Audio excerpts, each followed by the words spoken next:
DIY with Chris, giving you the tools to do it yourself. So it's that time of year. I'm due for an oil change. We just have our new vehicle here and did a very long road trip.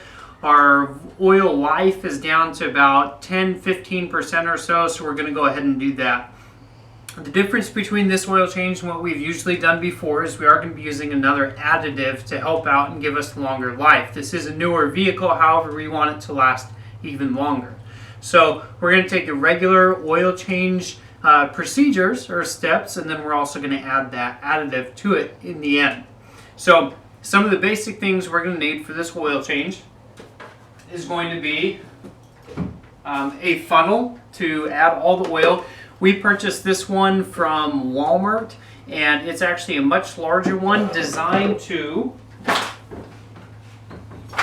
take these large 5-quart bottles. So when I plop this in here upside down, it sits in there just perfectly and makes it a whole lot easier to start filling your vehicle using these larger bottles. It's going to take much less time. It also does come with a filter. We haven't used this one yet, so it has a filter right here taped to the side. We can drop that right down in there, and that's going to help prevent other contaminants from getting into our oil. Another thing we're going to need is the oil that we're actually going to be putting in the vehicle. So we're going to be using, we decided to try out this time the Castrol Magnatech GTX. And this stuff is being advertised right now to be much better for your vehicle on startup where most of your wear and tear occurs. So being that we're in an extreme cold climate up here in Alaska, and a lot of the wear and tear occurs on startup already, and then add negative temperatures all the way down to -40, -60 as it gets a little bit further into winter, we're really concerned about the wear and tear on our vehicles, specifically the engine, and we're hoping that this is going to be able to reduce some of that during this time.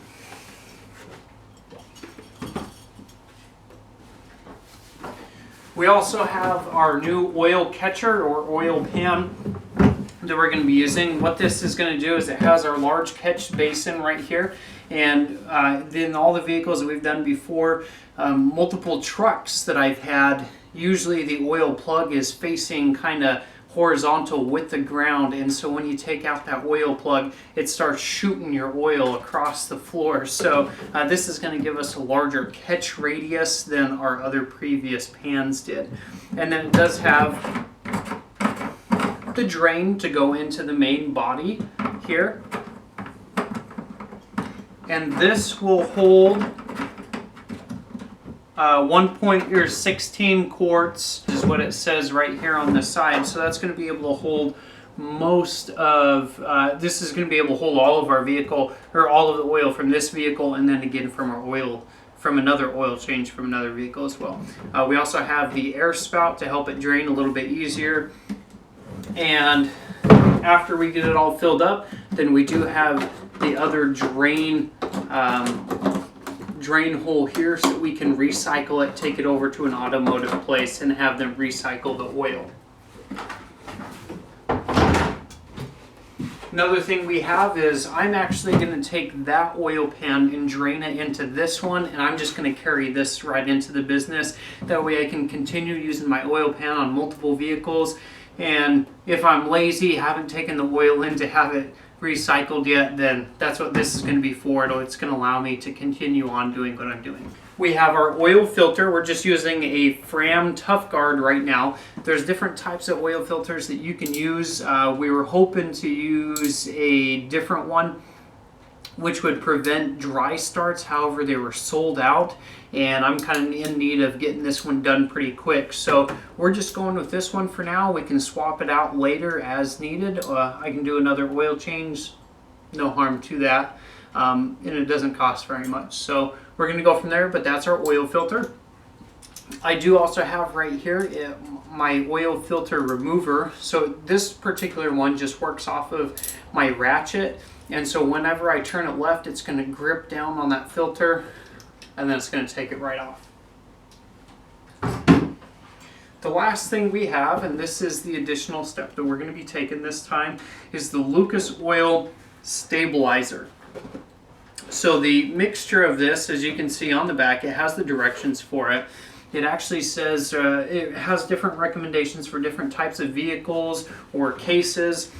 So we're gonna, it advises to use for regular engines, fairly new, 20 to 25% mixture. So if I have 4 quarts, then I'm going to do 1 quart of this. And then for engines worn, which is a specification we're going to be doing, it recommends 25 to 50%. So I'm still going to run right around 25-30% on this additive. And what this additive does is it helps eliminate dry starts for your vehicle, and it also is much more viscous, and it's going to help the oil run much more smoothly in your engine. It extends oil life, so you can run it a little bit longer. Not that you'd really want to, but it helps your oil while it's in there, making sure that your engine stays nice and lubricated, reduces friction in the oil, which can also improve fuel mileage as well. So has a lot of added benefits. They come in different sizes. We actually have this large one. And then there's this 1 quart bottle as well. So we can refill them as needed. I'm going to be doing 1 quart added.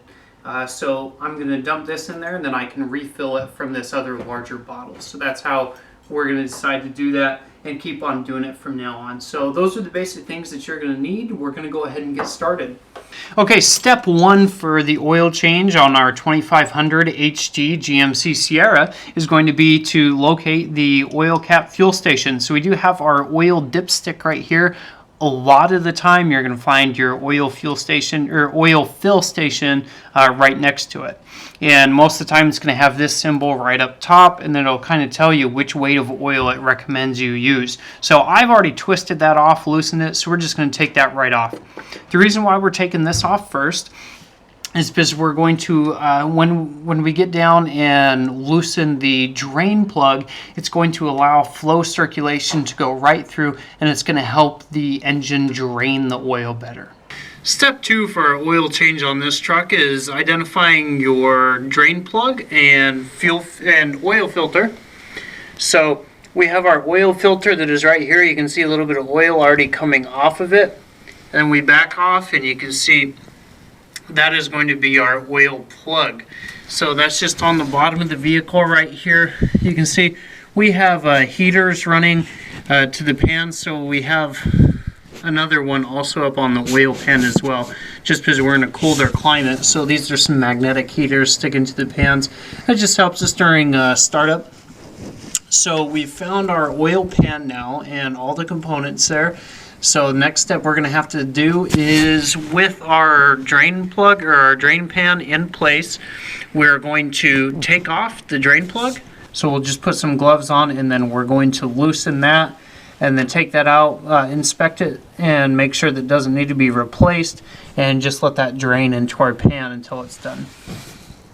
Okay, so we just got our gloves on, and we're going to be working on getting out this oil plug. So we're using a 15 millimeter wrench right now. I did loosen the plug already just because of the confined space. Couldn't really do it with one hand on the camera. And make sure that we're positioned here to catch all this oil so it's loose. Then we're just going to use our hand to do the rest. I prefer to use kitchen gloves like these that go a little bit further up the arm. Depending on the style of engine you have. Some of the vehicles I've worked on have the oil plug that faces straight down, and so it'll come right down your arm when you initially start draining it. And the same thing can happen when you're working on your fuel filter or your oil filter as well. So we just took that out, and we're going to allow this to drain. A good step for this a good step to take before you do this as well is to let your engine warm up just slightly. Do not let it get to regular operating temperatures. It can definitely burn you, but let it warm up just slightly, and that's going to help that flow out a little bit better as well. Okay, so we have our drain plug here, and what we're going to be doing is just looking at it to make sure that there's no harsh wear and tear. So we're going to look around these edges. It's a little bit blurred right now, and we want to see if they're going to be stripped. These are rounded just slightly.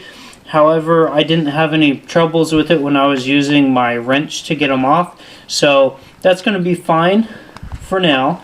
And then we're also going to be looking at the threading on this plug to make sure that there's no contaminants inside of it. So we've already cleared it off with a clean, dry rag. And so I don't have anything that's residing in the threads, and none of my threads are actually stripped. The end of it is fine. It's not altered in any way, smashed or whatnot. If somebody ran over it, would have hit it with something. So, and we have seen that before, but this looks to be a pretty good shape for this oil plug. So we're just going to allow the truck to finish draining for now from the regular oil plug panel, and then we'll go for the oil filter. Okay, so our oil area is drained now, just kind of dripping, so we do have the pan under that still. We're going to start working on the oil filter.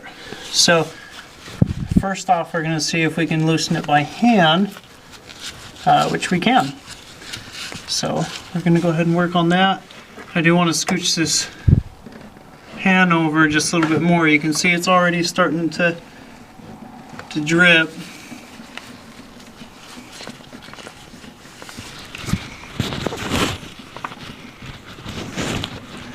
And this is why I like to have the longer gloves. With all this oil, it can start dripping down your arm a bit, so I prefer to have them just a little bit longer. And these also have extra grip on them to help them when it's all grimy and whatnot in your sink, so it also helps you get a little bit better grip here as well. So we just got that off. We have the oil filter drain area, and so we're going to work on cleaning that up a little bit. Again, we're going to use a clean, dry rag. After we have that cleaned up, then we're going to get our other filter in position, and after it's fully drained, then we'll start with the procedure on putting it all back together. So getting our next filter on and then getting the oil in there. Okay, so we just removed our oil filter and our oil plug. It is draining right now, so we're going to take that time to prep our new filter. So we have the new filter that's right here, and first thing we're going to do is take some oil. I'm actually going to use some of the stabilizer that we're going to be using. It has a little bit easier pour spout, and we're going to prime our filter. So I'm going to take this, and I'm going to run it along the edges here, and then the seal. I'll spread that around with my finger here in a bit too, and then get some inside too, just a little bit.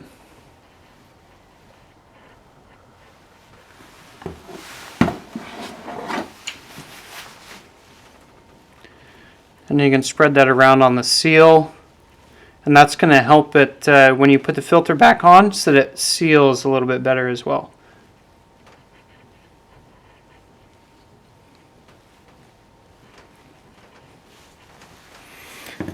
Now all we have to do is wait until it's done draining, and then we can put, all we have to do now is wait until it's done draining, and then we can put our drain plug back in and our filter. Okay, we've pretty much got everything drained and our oil filter is prepped, so we're going to go ahead and put that back on. So you're just going to put it right up there and start screwing it on. So you just need to get it to catch, hand tighten on. We're going to get it to a point here. Most manufacturers just recommend that you only do a hand tighten here. If you do it much more than that, then you can tighten it a little bit too much. After you start to use it, it'll warm up and it may be extremely hard to get off afterwards or next time you do an oil change. So just hand tighten these. So I do have a little bit of oil there on the outside. We're going to clean that off. And then for the drain plug, what you need to do is, we already have ours back in, as you can see right there. But what you need to do on there is look up your specifications for torque, and that's going to change per your model and make of vehicle. And so just use a torque wrench to get that back in there. So we've already done that. So both of our holes are now back in place. Our drain plug's in and our oil filter is in place. We're just going to wipe that down. Then we can go back up top and start filling it. Okay, next step we're going to take is going to be to put our fluids in. So we're going to start off with our 5 quarts of, again, we're going to be using this Castrol GTX Magnatech. For our particular vehicle as well, we need to be looking for the Dexos approved brand. So we're running that, and right now we are also currently going for the 5-weight 20 full synthetic. We're only at about 80,000 miles, so we don't need the full synthetic right now, but we're just kind of trying to get a jump on it and make sure that our vehicle is going to be running as smoothly as possible for as long as possible. So that's what we're running right now. So we'll just take the cap off here, put that down out of the way, and we'll get this flowing in. You will also have to look at the specifications on your vehicle as far as how much oil you need to put in. We're going to be putting right around 6 quarts. So we're doing the 5 quarts of this Castrol oil. We're going to be doing 1 more quart of the oil stabilizer. That's that Lucas oil. Then we're going to start up the vehicle. Let it run for just a little bit, filter throughout everything, and just cycle through the engine.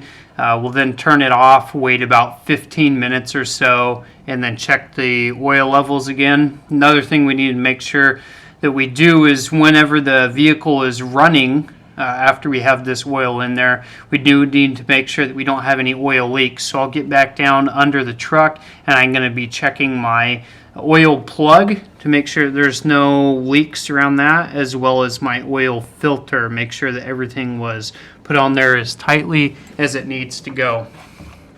So we have pretty much all of our Castrol oil in there. So now we're going to work on our Lucas oil stabilizer. So this is a synthetic oil stabilizer, and it also does make say on here, it's a nice new disclaimer they have, won't void any warranties if you put it in here. DIY with Chris, giving you the tools to do it yourself.